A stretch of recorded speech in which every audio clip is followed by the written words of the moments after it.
aucun doute, la campagne pour les législatives est désormais en route. En début d'après-midi, Jean-Patrick Gilles et sa suppléante sont venus déposer leur candidature en préfecture. Une première étape avant de s'engager dans une succession de réunions, débats et tractages divers.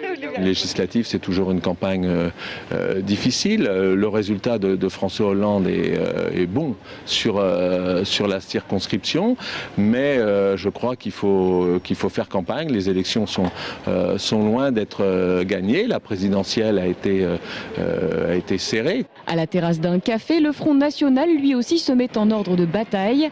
5 candidatures ont été déposées par le parti qui espère se maintenir au second tour dans 4 circonscriptions d'Indre-et-Loire. Les frontistes comptent notamment gagner les voix de ceux qui avaient voté blanc au deuxième tour de la présidentielle. Du côté de Château-Renaud, du côté d'Amboise, du côté de Béret, etc., on voit un très fort report de vote blanc de personnes qui ont suivi les consignes de Marine Le Pen. Ceci nous met en pleine confiance. Ce qui prouve une chose, c'est que le Front National n'est pas, contrairement à ce que veut dire un vote de refus, mais maintenant on a un vote d'adhésion. Enfin, en milieu d'après-midi, c'était au tour de Guillaume Pelletier de déposer sa candidature pour une circonscription très prisée, la première d'Indre-et-Loire. Mais le candidat UMP se dit serein et déterminé.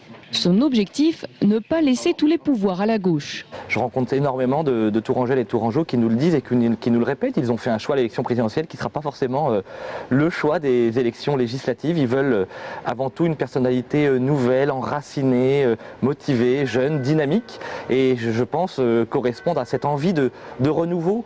À l'issue de cette première journée, 30 candidatures au total ont été déposées en préfecture. Les candidats ont jusqu'à vendredi 18 h pour se faire connaître et se lancer dans la course aux législatives.